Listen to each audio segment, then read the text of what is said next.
அனைவருக்கும் வணக்கம். நான் சத்யா ரகுராம். அனைவரையும் சாய் சக்தி ஸ்பிரிச்சுவலுக்கு வரவேற்கிறேன். இந்த சேனலை திருச்சி ஸ்ரீரங்கம் ரங்கநாத பெருமாளை பற்றி பார்த்தோம். அதனோட தொடர்ச்சி விஸ்வரூப தரிசனம். விஸ்வரூப தரிசனம் என்றால் அதிகாலையில் இறைவனை காணும் முதல் தரிசனம் என்று பொருள். அதாவது இறைவனை திருமஞ்சனத்திற்கு முன்பே அவரது முந்தைய தினத்தின் அலங்காரத்தில் தரிசிப்பதே விஸ்வரூப தரிசனம்.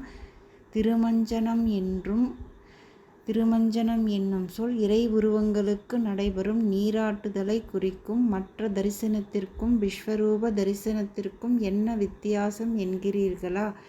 நாம் இறைவனை காண்பது தரிசனம், இறைவன் நம்மை பார்ப்பது விஸ்வரூப தரிசனம். ஒரு கோவிலில் விஸ்வரூப தரிசனத்திற்காக பக்தர்கள் காத்திருந்தபோது வந்திருந்தவர்களில் கண் பார்வை அற்றவர்களும் இருந்தார்கள்.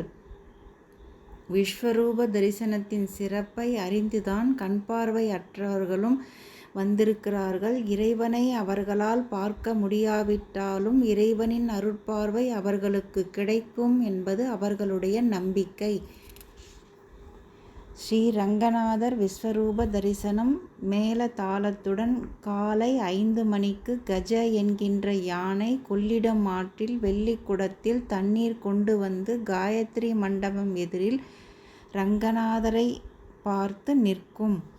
கோ என்கின்ற பசு யானையை நோக்கி நிற்கும். அஸ்வம் என்கின்ற குதிரை யானை பசு இருவருக்கும் இடையில் வந்து எதிரிசை நோக்கி நிற்கும். வீணை நாதம் இசைத்து கொண்டு வேத பாராயணம் செய்ய குடத்தில் இருக்கும் தண்ணீர் தெளித்து ரங்கநாதரை துயில் எழுப்புவார்கள்.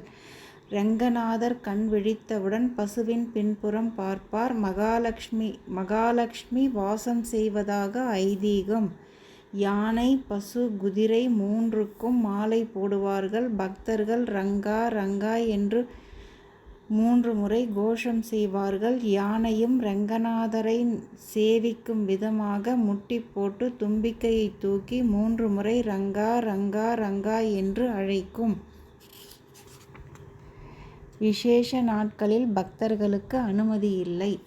ஐப்பசி மாதம் காவிரி ஆற்றில் தண்ணீர் தங்கக்குடத்தில் அம்மா மண்டபம் வழியாக கொண்டு வரப்படுகிறது. ஜோஷ்ட அபிஷேகம் போதும் தங்கக்குடத்தில் தண்ணீர் ரங்கநாதருக்கு கொண்டு வரப்படுகிறது. தங்கக்குடம் விஜயநகர பேரரசர் கொடுத்தது. 8 கிலோ 785 கிராம் திருமண் சங்கு சக்கரம் இருக்கும். மீத மாதங்களில் கொள்ளிடம் ஆற்றில் தண்ணீர் வெள்ளிக்குடத்தில் வடக்கு கோபுரம் தாயார் சந்நிதி வழியாக கொண்டு வரப்படுகிறது. அம்மா மண்டபம் படித்துறையில் குளிக்கலாம். பித்ருக்களுக்கு திதி கொடுக்கும் இடம்.